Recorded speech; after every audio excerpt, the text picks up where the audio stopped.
berkahilah umatku yang sholat subuh di pagi harinya. Mudah-mudahan berkah umur kita, berkah rezeki kita, berkah keluarga kita, berkah segala urusan dan juga cita-cita mulia kita. Amin ya rabbal alamin. Salawat teriring salam kita sanjungkan kepada baginda Nabi besar Muhammad sallallahu alaihi wasallam, kepada keluarga, sahabat, tabi'in wa tabi'ah, para pengikut yang senantiasa taat patuh terhadap ajarannya. Mudah-mudahan termasuk kita di dalamnya. Amin. Amin ya rabbal alamin. Jamaah yang mudah-mudahan rahmat Allah Subhanahu wa taala. Rasulullah sallallahu alaihi wasallam bersabda dalam satu hadis yang datangnya dari sahabat Abu Nu'man bin Bashir radhiyallahu anhu, qala Rasulullah sallallahu alaihi wasallam, ala inna fil jasadil mudghah idza salahat salahal jasadu kulluh wa idza fasadat fasadal jasadu kulluh ala wahiyal qalbu. Rawahu Muslim. Dari Abu Nu'man bin Bashir, beliau berkata, Rasulullah SAW bersabda, ketahuilah sesungguhnya pada setiap tubuh manusia itu ada segumpal daging. Kalau segumpal daging itu baik, niscaya baiklah seluruh anggota tubuhnya. Dan apabila segumpal daging itu rusak, maka rusaklah seluruh anggota tubuh. Ala wahiyal qalbu. Ketahuilah yang dimaksud al-mudghah itu adalah hati. Saudaraku sekalian yang mudah-mudahan rahmat Allah Subhanahu wa taala, dari hadis ini dapatlah kita ketahui bahwa sesungguhnya yang menjadi satu asbab seseorang itu bisa mendapatkan kebahagiaan dunia itu terletak pada hati.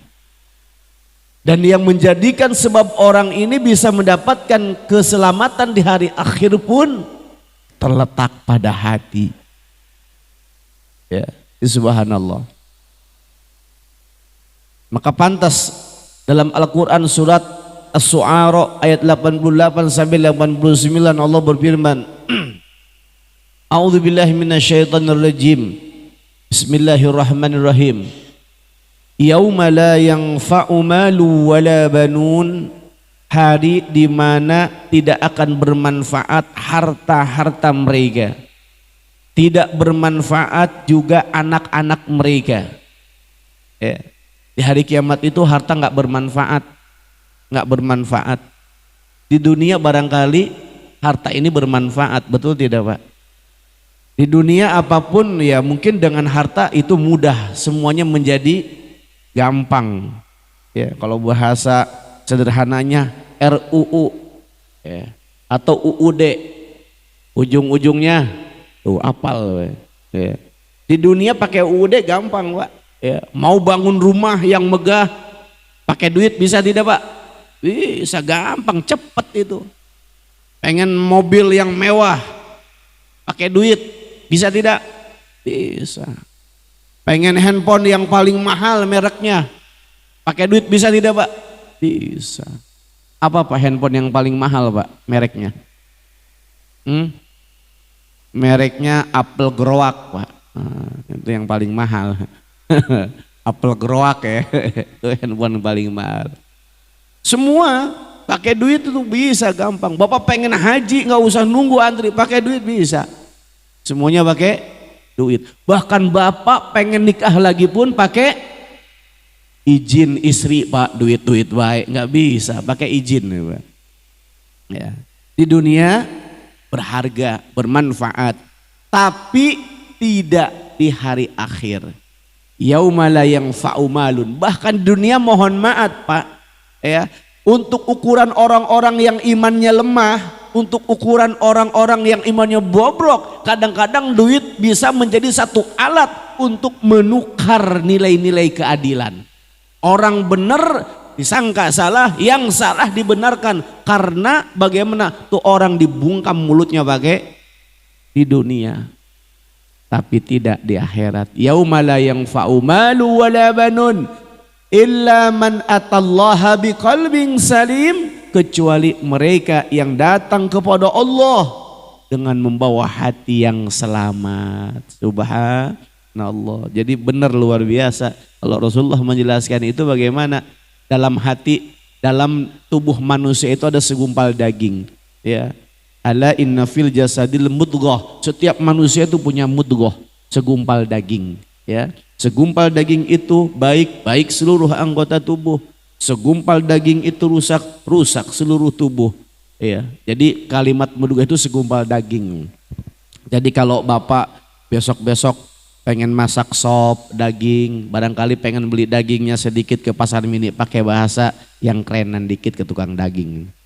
Bang, beli mudghah ada tidak bang? Maksudnya apa? Beli daging cuma sedikit, nggak mau banyak gitu loh Pak. Ya, bilang, bang beli mudghah.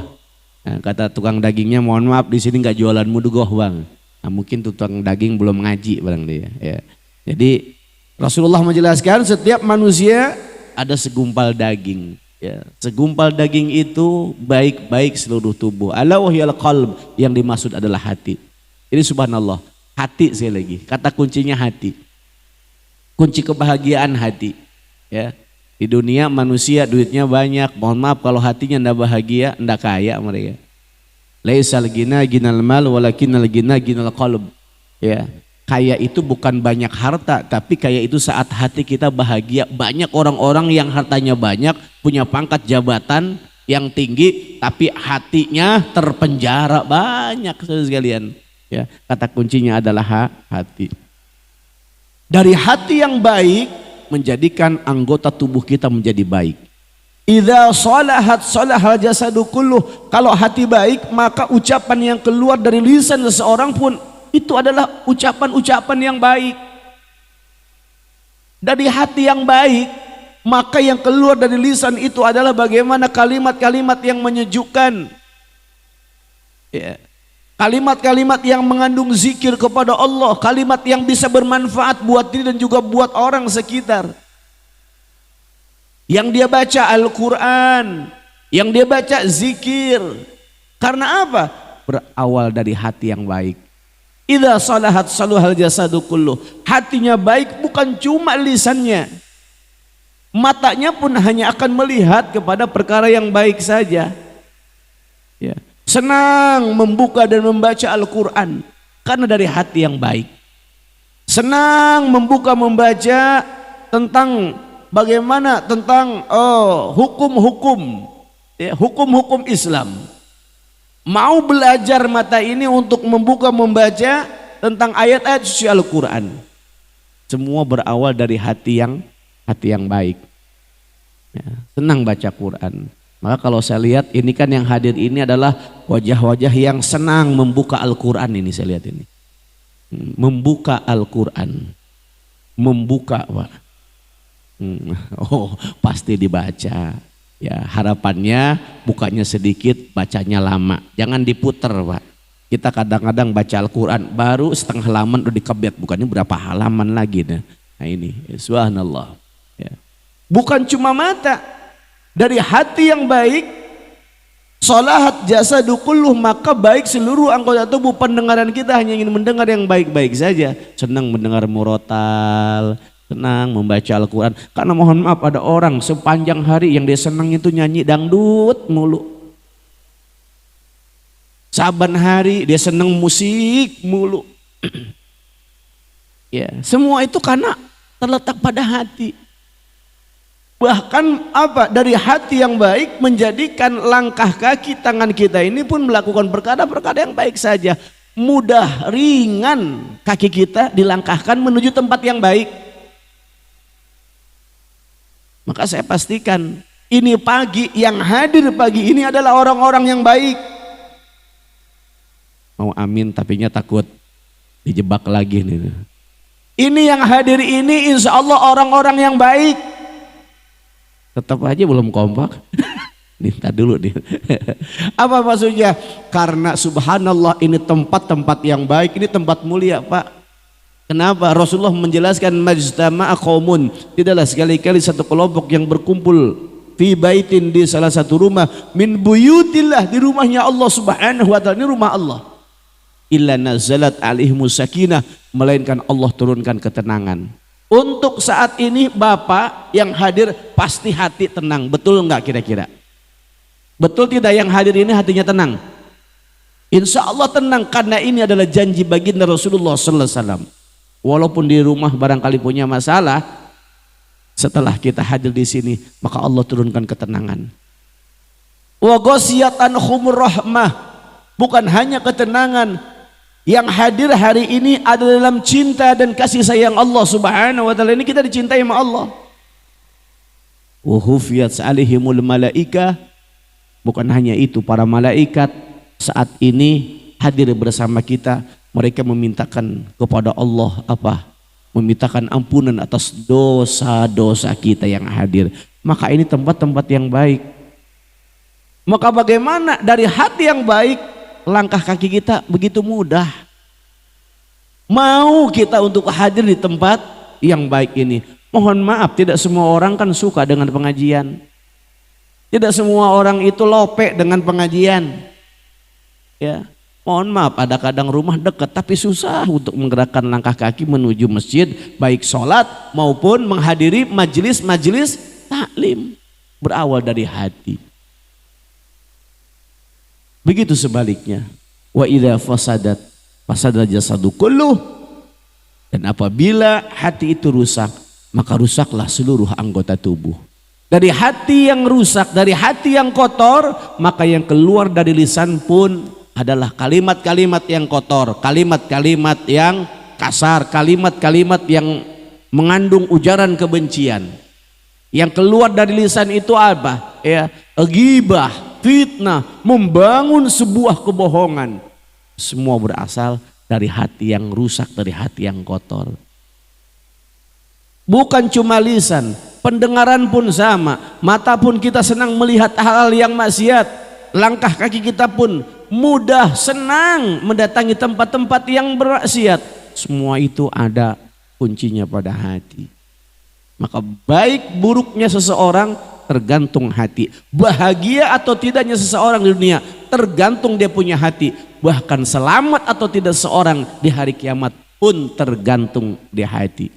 Yauma la yanfa'u malu wala banun illa man atallaha biqalbin salim. Maka hari ini kita berdoa kepada Allah Subhanahu wa taala, mudah-mudahan kita semua oleh Allah diberikan hati yang bersih, diberikan hati yang baik. Mau Pak punya hati yang bersih Pak?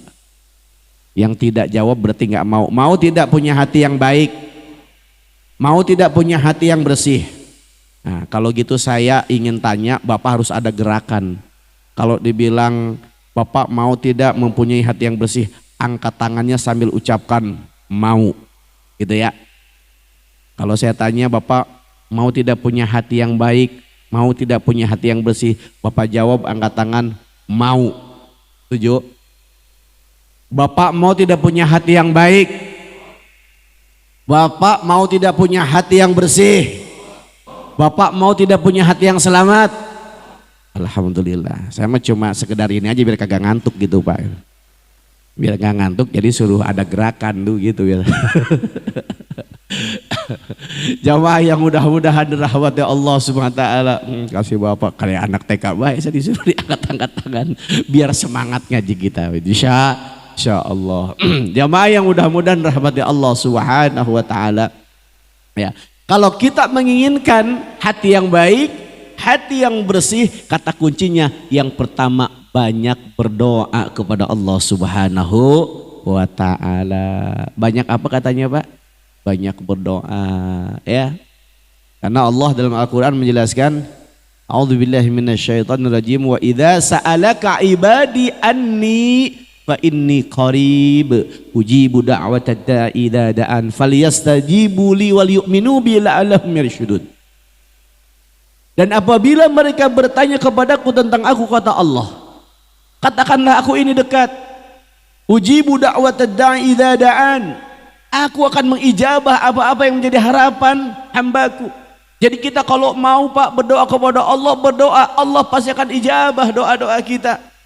Tidak ada doa yang tidak diijabah oleh Allah Subhanahu wa taala. Bahkan dalam ayat lain Allah dalam surat Al-Ghafir Allah menjelaskan, Ud'udi astajib lakum, mintalah kamu kepadaku, niscaya aku akan ijabah. Berarti kalau kita ingin memiliki hati yang baik, ingin memiliki hati yang bersih, maka kata kuncinya banyak berdoa kepada Allah Subhanahu wa taala.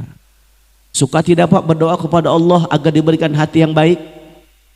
Suka ya. Kayak gimana doanya? Gak usah pengen tahu Ustaz, yang penting saya mah suka. Ya udah ikuti saya Pak. Karena doa itu kan boleh macam-macam Pak ya. Silakan sesuai dengan keinginan. Tapi kalau memang ada doa yang diberikan tuntun Rasulullah SAW, maka itu pun yang harus kita kemudian bacakan. Yuk ikuti saya. Bismillahirrahmanirrahim. Allahumma musarrifal qulub, sarrif qulubana ala ta'atika. Allahumma musarrifal qulub, sarrif qulubana ala ta'atika. Allahumma musarrifal qulub, sarrif qulubana ala ta'atika. Nah, jadi artinya Allahumma, duhai Allah, musarrifal qulub, ya, zat yang memalingkan hati hamba. Sarrif qulubana ala ta'atika, palingkanlah hati ini wahai Allah untuk senantiasa menaatimu. Kenapa? Kita minta kepada Allah agar hati kita berpaling, agar hati kita condong kepada ketaatan. Karena sejujurnya Pak, hati itu lebih condong kepada perkara yang tidak baik. Karena Allah menjelaskan dalam Al-Quran, innan nafsa la ammaratum bisu', sesungguhnya nafsu itu lebih menyukai perkara-perkara yang tidak baik. Ya. Sekarang nggak percaya begini aja deh. Ya. Kalau seseorang itu, ya, seseorang itu dihadapkan dengan satu keadaan, orang sudah sama-sama mengetahui kalau yang namanya orang bersedekah itu pasti berpahala. Semakin besar dia bersedekah, maka semakin besar pahala yang akan Allah berikan kepadanya. Dan orang itu sudah paham, kita mengetahui semuanya, kita sepakat. Apa? Satu contoh kita dengar dari firman Allah, mathalul ladzina yunfikuna amwalahum fi sabilillah kamathali habbatin ambatat sab'a sanabila fi kulli sumbulatin mi'atu habbah wallahu yudhaifu liman yasha. Perumpamaan orang-orang yang membelanjakan hartanya di jalan Allah Subhanahu wa taala seperti orang yang menanam satu biji pohon. Lalu biji itu kemudian tumbuh menjadi pohon-pohon, kemudian mengeluarkan cabangnya. Ada 7 cabang. Dari masing-masing cabang itu bagaimana berbuah 100 buah. Artinya apa? Orang yang ketika dia membelanjakan hartanya di jalan Allah, Allah akan ganti sekurang-kurangnya 700 kali lipat. Bahkan wallahu yudhaifu liman yasha, dan bahkan Allah akan mengganti dengan jumlah yang lebih banyak, tergantung ya kehendak Allah. Kita tahu itu. Tetapi kan prakteknya nggak begitu, Pak. Di kantong duit ada 157.000, 152.000, 3 lembar duit itu Pak. Yang pertama 100.000, yang kedua 50.000, yang kedua 2.000. Bapak besok sholat Jumat, kotak amal lewat, berapa yang Bapak masukin? Tuh kompak 2.000. Betul tidak? Kebanyakan kan begitu. Kalau kita mau infak, cenderung kata nafsu, jangan yang gede, tuh yang merah mah sayang, jangan yang gocap, nih yang goceng aja masukin, kan begitu. Itu nafsu Pak ya. Kecenderungan nafsu itu bagaimana? Menyukai hal-hal yang tidak baik Kalau kemudian ada panggilan sholat, Allahu Akbar, dalam keadaan capek, kata nafsu, nggak usah sholat di masjid, di rumah aja sama kok, sama-sama sholat. Betul tidak? Itu nafsu tuh begitu. Maka kita minta kepada Allah, Allahumma musarrifal qulub, sarrif qulubana ala ta'atika. Wahai Allah, ya, zat yang memalingkan hati hamba, ya, maka bagaimana? Palingkanlah, ya, hati ini untuk senantiasa menataatimu, ya Allah. Ikuti lagi. Bismillahirrahmanirrahim. Allahumma musarrifal qulub, sarrif qulubana ala ta'atika. Allahumma musarrifal qulub, sarrif qulubana ala ta'atika. Yang kedua, Allahumma muqallibal qulub. Kalau tadi musarrifal, kalau sekarang muqallibal. Allahumma muqallibal qulub, Allahumma muqallibal qulub, thabbit qalbi ala dinika, thabbit qalbi ala dinika. Allahumma muqallibal qulub, thabbit qalbi ala dinika. Ya, Allahumma muqallibal qulub, wahai Allah, zat yang membulak-balikan hati manusia. Thabbit qalbi ala dinika, berikanlah ketetapan hati ini untuk senantiasa menjalankan setiap perintah dalam agama. Jadi bagi Allah itu nggak ada yang mustahil, Pak. Sekeras apapun hati manusia, kalau Allah membalikkan hati yang keras menjadi lembut, cukup bagi Allah mengatakan kun. Idza arada syai'an yaqula lahu kun fayakun. Bagaimana kerasnya Umar bin Khattab, Pak, sebelum masuk Islam. Umar bin Khattab itu apa? Sebelum masuk Islam sosok yang sangat ditakuti oleh umat Islam. Beliau adalah sosok yang paling benci terhadap Islam. Bahkan siapapun yang masuk Islam, kalau ketemu dengan Umar, siap-siap dia berurusan. Bukan hanya kemudian fisiknya, bisa jadi nyawa pun akan hilang. Itu Umar, luar biasa. Tapi sekeras apapun hati Umar, ketika Allah memberikan kelembutan pada hati Umar, maka mudah. Dan ini yang diminta oleh Rasulullah, ya Allah, kuatkanlah Islam ini dengan kau memberikan dua hidayah kepada dua Umar. Yang pertama yang disebut Umarnya itu adalah Abu Jahal. Yang kedua Umar bin Khattab. Asbab doa Rasulullah, Allah pun bagaimana melembutkan hati Umar, maka saat itulah kemudian Umar pun masuk Islam. Ini barangkali menjadi sebuah trik bagi kita. Saat kita memiliki istri, saat kita memiliki putra putri yang sulit banget, Pak. Sering banget kita kasih nasihat. Nih anak kita, nih istri kita, ya, selalu melakukan hal yang tidak baik. Lalu bagaimana kita sudah berikan nasihat demi nasihat, tapi kenapa tidak kunjung juga dia mau mengikuti apa yang kita inginkan? Bukan soal masalah nasihat kita kurang bagus. Setiap nasihat itu adalah baik. Tapi mungkin kita kurang meminta kepada Allah Subhanahu wa ta'ala.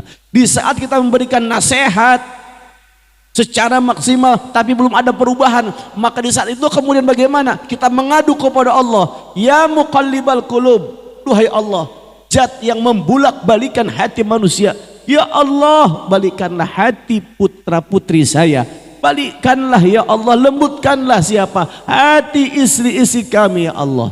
Tidak ada yang mustahil bagi Allah SWT. Jadi jangan cuma sebatas nasihat-nasihat, perbanyak doa kita kepada Allah Subhanahu wa ta'ala. Tuh satu, kalau ingin hati baik, hati bersih, banyak berdoa kepada Allah subhanahu wa ta'ala. Yang kedua, kalau kita menginginkan hati yang baik, hati yang bersih, kata kuncinya yang kedua adalah jangan banyak ngomong. Jangan banyak, jangan banyak berbicara. Uskut, cicing, diam. Jangan banyak ngomong. Yang belakang colek-colek temennya, Ustadz Aang dari tadi ngomong baik itu. Dari tadi ngomong terus, ayo terus kata ngomong. Iya Pak, makanya saya minta maaf. Saya takut Pak, kata Nabi, orang yang banyak berbicara itu orang yang paling banyak dosanya. Orang yang banyak berbicara itu orang yang banyak salahnya, yang paling banyak salahnya. Orang yang paling banyak berbicaranya orang yang paling banyak salahnya. Orang yang paling banyak salahnya itu orang yang paling banyak dosanya.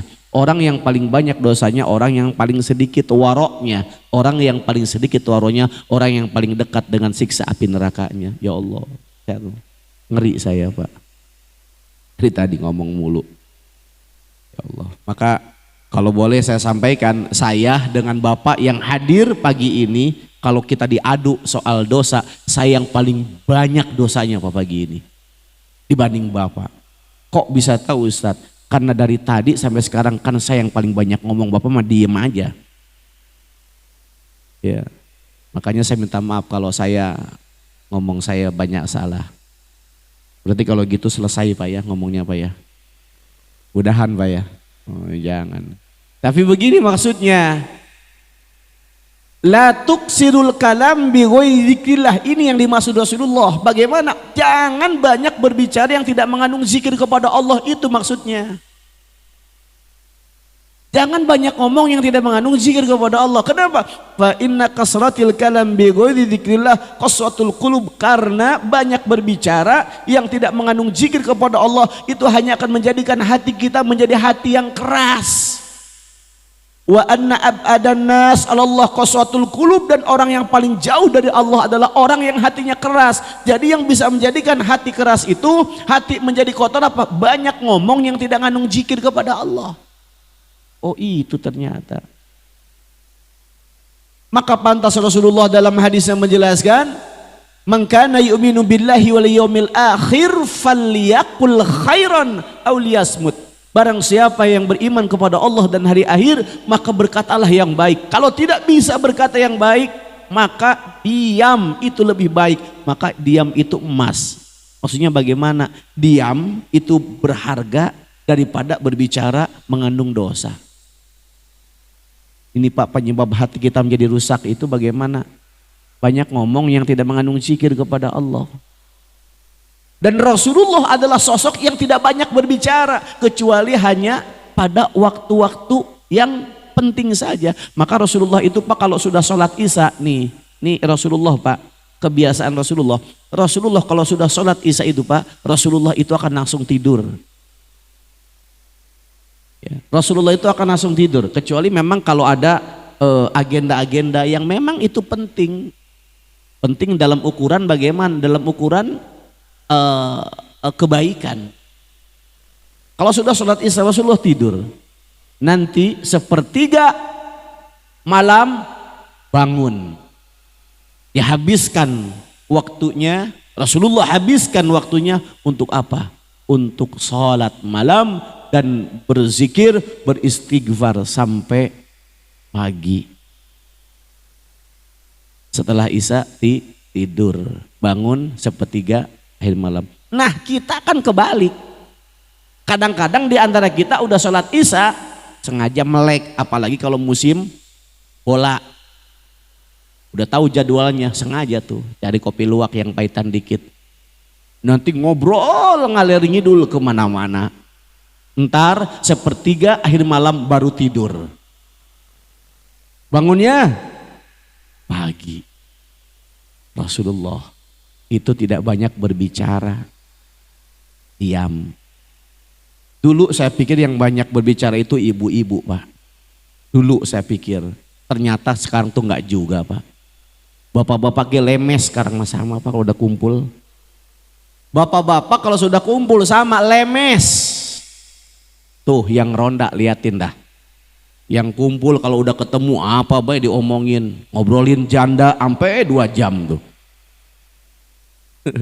Bener gak kira-kira? Ya. Wih bro apa? Tau gak no? Janda yang tukang ono di sana. Emang kenapa? Bukan 2 tahun lakinya udah mati. Lah emang kenapa? Sampai sekarang kan itu belum. Oh apa aja diomongin. 2 jam. Ya, ngomongin bola disebutin nama-nama pemain yang sampai hafal banget. 2 jam, 3 jam ngobrolin. Ini yang saya maksud, berbicara yang tidak mengandung zikir menjadikan hati keras. Ya, makanya kalau kira-kira kita berbicara yang tidak mengandung zikir, enggak usah lah Pak, diam saja. Diam. Jangan banyak berbicara yang tidak mengandung zikir kepada Allah Subhanahu wa taala. Yang pertama. Yang kedua, kalau ingin hati kita itu menjadi hati yang baik, hati yang bersih, maka jangan sekali-kali mengkonsumsi perkara yang haram. Hati-hati. Ya. Mengkonsumsi perkara yang haram itu Pak, menjadikan hati kita mati. Hati kita menjadi sakit. Jadi ada 2 nih. Ada 2, kalau orang itu mengkonsumsi perkara yang haram, maka seketika hati ini menjadi rusak. Rusak yang pertama karena ketika seseorang itu melakukan perbuatan haramnya itu, mendapatkan perkara yang haramnya itu. Contoh, kalau orang kemudian dia makan hasil dari berjudi, hasil dari rentenir, hasil dari merampok, hasil dari menipu. Saat dia menipunya dia berbuat dosa. Saat merampoknya di tengah melakukan dosa. Saat berjudinya dia telah melakukan dosa kemaksiatan. Padahal kata Nabi dalam hadisnya bagaimana? Innal abda idza akhta'a khati'atan, apabila seorang hamba dia melakukan sebuah dosa, nukitat fi qalbihi naqtatan saudah, maka Allah Subhanahu wa taala itu akan memberikan tanda titik hitam di dalam hatinya. Jadi kalau manusia berbuat dosa, Pak, itu Allah akan memberikan tanda titik hitam di dalam hatinya. 1 kali berbuat dosa ada titik hitam. 2 kali berbuat dosa tanda hitam. 3 kali berbuat dosa tanda hitam. Kalau 100 kali berbuat dosa, ini hitam ini, hati ini. Mungkin kalau ada ronsen Pak, khusus yang bisa mendeteksi tentang dosa manusia, kita di ronsen, ya Allah mungkin hati kita udah kayak macan tutul. Penuh dengan bintik-bintik hitam. Masih mending macan tutul mah, masih ada putih-putihnya. Mungkin kita bukan lagi macan tutul, tapi apa Pak? Yang macan apa tuh yang puma. Apa macan apa? Apa puma itu? Enggak ada putihnya pisan, hitam semua Pak, legam itu. Ya Allah ya Rabbana. Ya Allah ya Rabbana. Ya. Jadi kalau manusia melakukan tadi maksiat, melakukan dosa, tanda titik hitam. Nah, itu 1.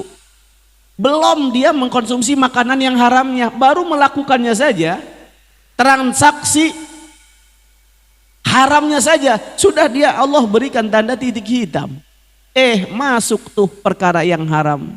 Haram ini ada 2, haram zatnya, yang kedua haram sababiyah caranya. Haram zatnya apa dalam Al-Quran? Hurrimat alaikumul maitatu waddamu walahmul khinzir wa ma uhilla li ghairillah. Diharamkan bagi kalian memakan apa? Darah bangkai, daging babi, dan juga yang disembelih tidak menyebut nama Allah Subhanahu wa taala. Yang kedua, haram cara mendapatkannya. Maksudnya apa? Jenisnya halal. Contoh, ayam itu kan halal Pak. Tapi kalau caranya enggak bagus mendapatkannya, bisa jadi haram. Bagaimana contohnya? Tetangga kita punya ayam, tapi ngeselin kalau berak di rumah mulu. Miara ayam di komplek, kalau cuma 1, ini ternak Pak. Ya, ternak, siang-siang diabur, berak di rumah kita, saban hari kita bersihin kotorannya. Kadang-kadang hati geremet, maka hati-hati Bapak. Ya. Kalau kita di lingkungan itu harus betul-betul menjaga perasaan para tetangga. Barangkali kita senang melakukan hal ini, tetangga kira-kira terganggu atau tidak.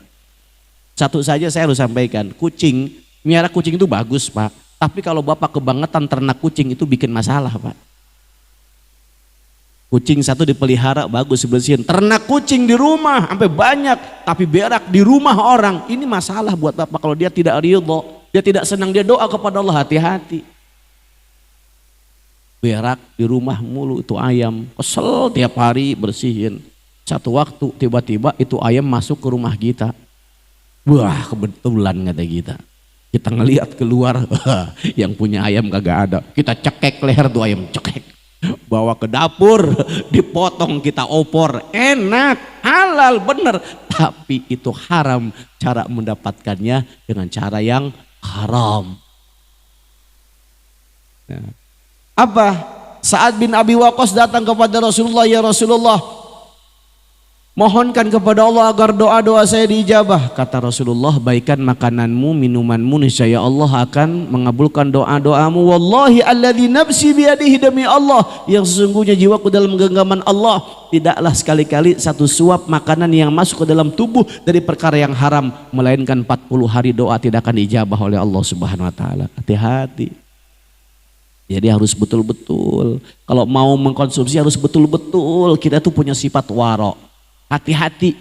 Maka untuk ulama-ulama yang luar biasa, yang punya keimanan yang luar biasa Pak, itu kalau mau mengkonsumsi apapun Pak itu sangat hati-hati, beda dengan kita. Contoh Pak, saya berikan satu kisah. Ada seorang sahabat namanya Sabit bin Marzamah. Sabit bin Marzamah ini Pak orang yang sangat waro. Apa waro itu? Orang yang sangat berhati-hati. Ya. Terlebih dalam hal makanan, hati-hati banget. Beda kayak kita kan Pak. Kita mah nggak bisa waro. Kalau orang-orang tertentu itu punya sifat waro, bagaimana kalau dia lapar di jalan nggak berani makan sembarang tempat. Masuk ke warung langsung makan, milih ayam, milih itu, nggak berani orang waro, nggak kayak kita. Kita lapar ketemu rumah makan Padang, masuk bet langsung kita makan, ketemu warteg kita langsung makan, nggak pernah kita. Kalau orang waro dia masuk ke dalam warung, bagaimana mau makan dia lihat itu ayam dipotong, baca bismillah apa kagak, mesen mau makan rendang dipikir daging sapi ini dipotongnya baca bismillah apa kagak, ini daging sapi diimpor apa bagaimana, dari negeri mana, oh sampai segitunya. Kata kita susah banget sih Ustadz, lapar kita begitu mah bahaya. Itu untuk ukuran kita nggak bisa kayak orang waro, seperti orang yang waro tidak bisa seperti kita. Sabit bin Marzamah melewati tempat, ini daerah Irak Pak, ya daerah Irak.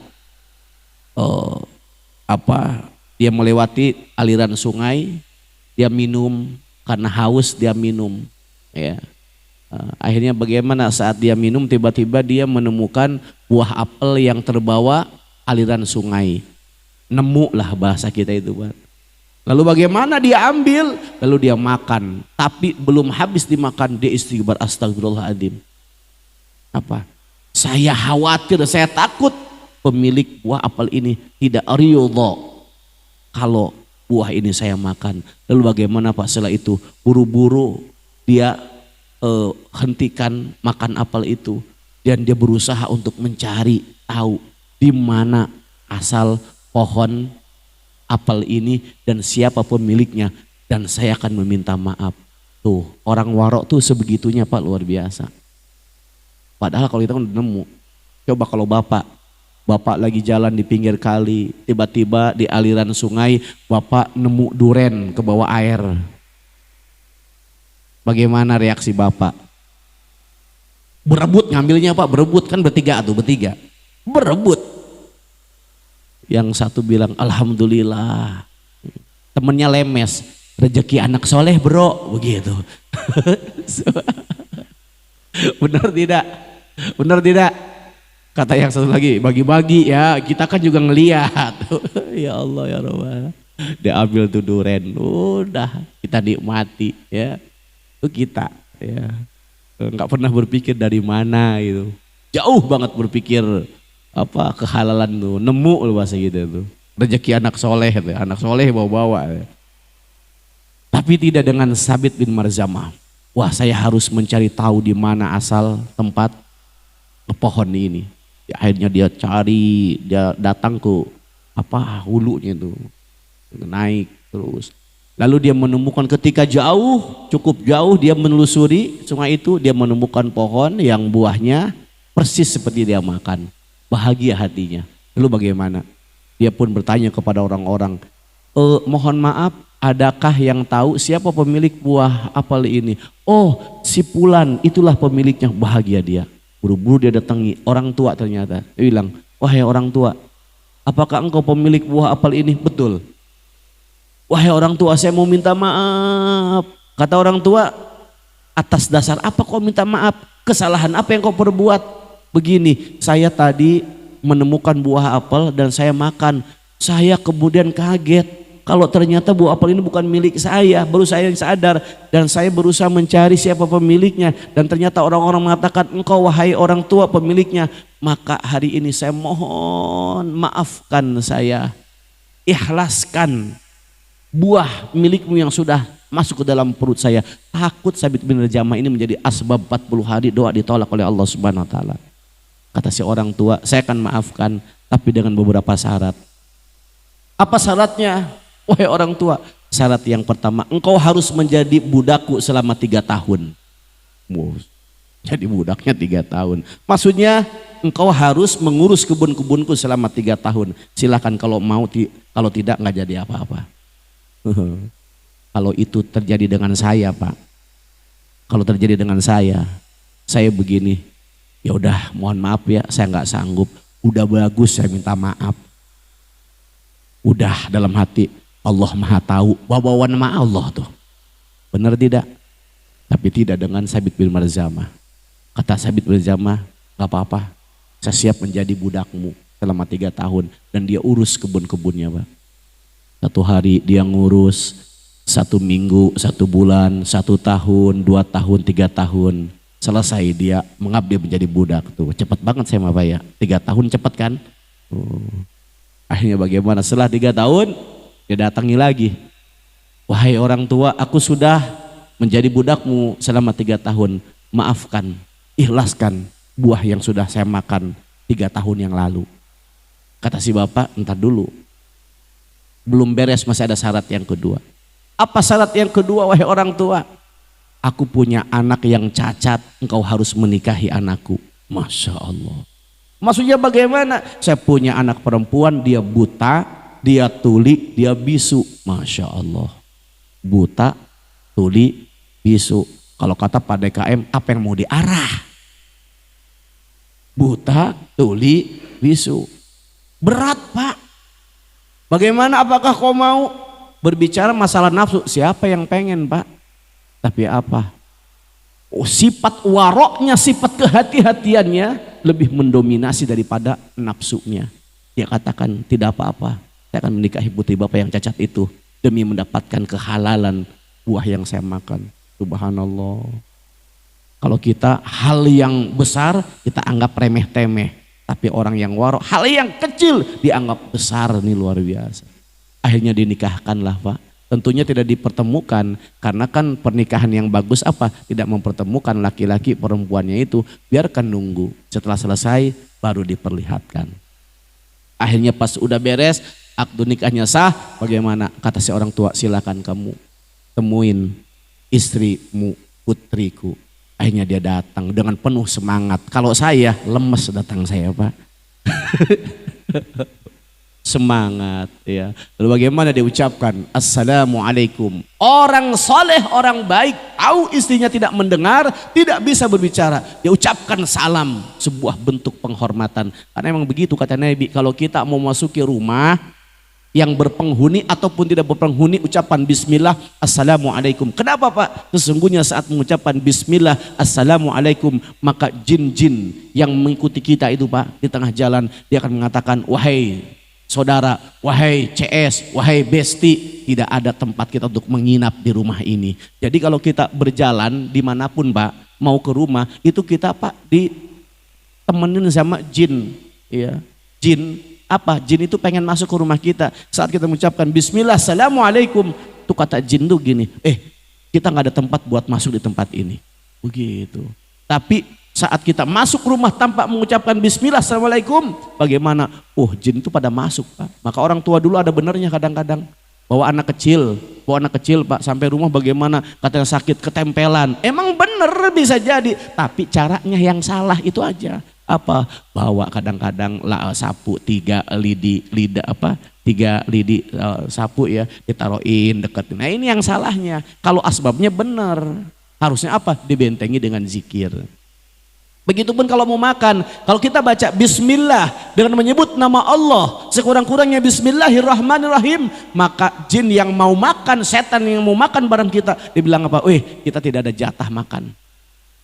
Tapi saat orang datang langsung makan, bapak ke Puri Cendana beli martabak, beli seblak mewek, sampai rumah nggak baca bismillah, nggak baca assalamualaikum, makan tanpa baca bismillah, itu setan Puri ngikut Pak ke rumah. Ngikut ke rumah, nginep di rumah bapak, makan bareng bapak. Sabit bin Marjamah, lu bagaimana? Assalamualaikum.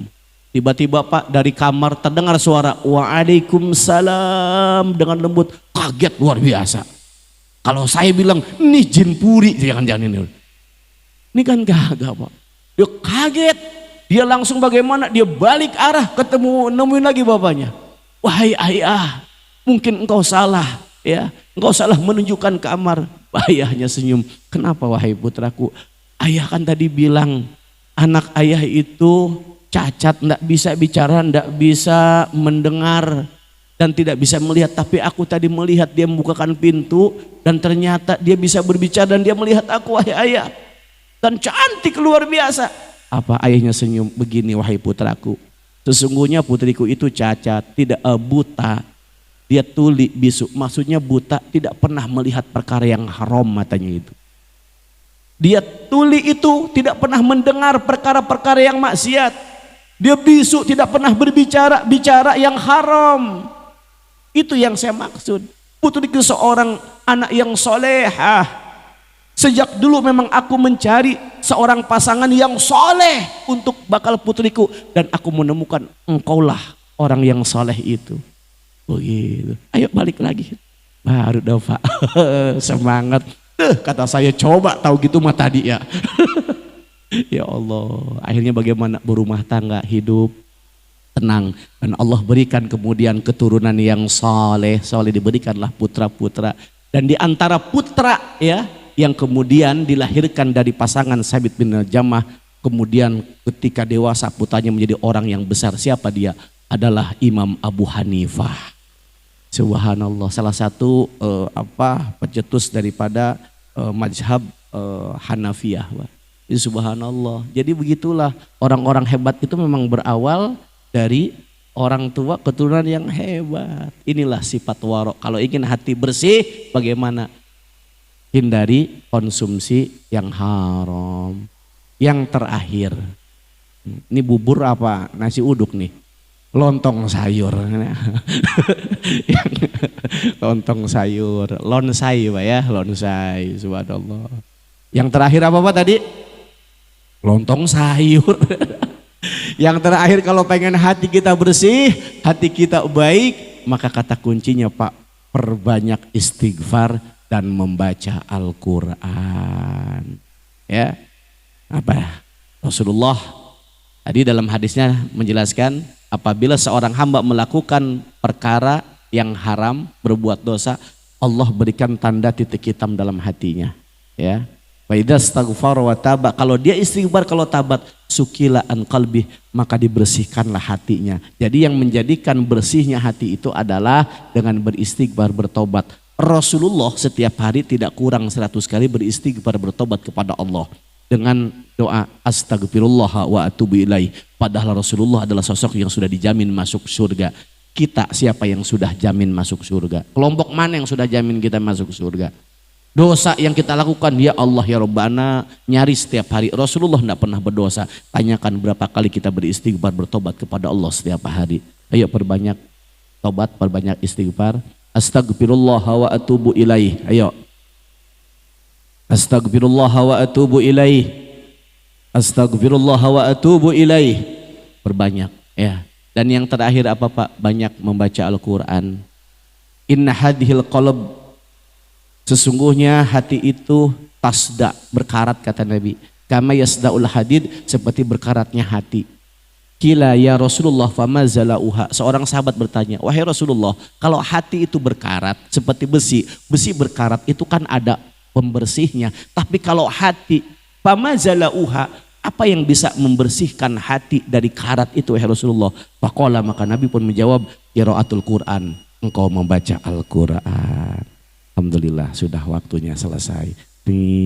Pas. Ya, jadi 3 poin saya sampaikan hari ini. Kita pengen hati kita baik, hati kita bersih. Kata kuncinya, yang pertama banyak berdoa kepada Allah. Yang kedua jangan mengkonsumsi perkara yang haram. Yang ketiga banyak zikir. Yang keempat banyak bertobat, beristighfar. Dan yang keempat banyak kita membaca Al-Quran. Ayo kita praktekkan 4 poin ini dalam kehidupan kita sehari-hari, sehingga dengan demikian Allah berikan kita hati-hati yang baik, hati yang bersih. Dari hati yang baik dan bersih, hidup kita insya Allah bahagia di dunia dalam kondisi apapun ekonomi kita, dan di hari akhir pun insya Allah menjadi sebuah jalan keselamatan untuk bisa mendapatkan ridho dan surganya Allah Subhanahu wa Ta'ala. Demikian dapat sampaikan, mudah-mudahan bermanfaat. Kesempurnaan milik Allah, kesalahan dari pribadi mudah-mudahan semua bisa memaafkan saya. Mari kita sama-sama akhiri pertemuan kita dengan mengucapkan alhamdulillahirabbil alamin. Istighfar 3 kali. Astaghfirullahaladzim, astaghfirullahaladzim, astaghfirullahaladzim. Subhanakallahumma bihamdika asyhadu an la ilaha illa anta astaghfiruka wa atubu ilaik. Wallahul muwaffiq ila aqwamit thoriq. Assalamualaikum warahmatullahi wabarakatuh.